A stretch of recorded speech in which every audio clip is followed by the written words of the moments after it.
এক যুবক হঠাৎ করেই তার জীবনে একটা পরিবর্তন আসলো। আল্লাহ হেদায়েত দিলেন, মুখে দাড়ি রাখলেন, মাথায় টুপি দিয়ে নামাজ পড়া শুরু করেছেন। কিন্তু এই ছেলেটার সাথে একটা মেয়ের একটা রিলেশন ছিল। বেয়াদবি মাফ করবেন, বোঝার জন্য বলছি।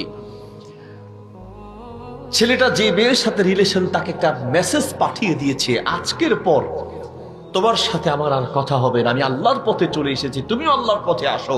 আল্লাহ যদি আমাদের তাকদীরে বিবাহ লিখে থাকে তাহলে হালাল ভাবে আমাদের সম্পর্ক হবে।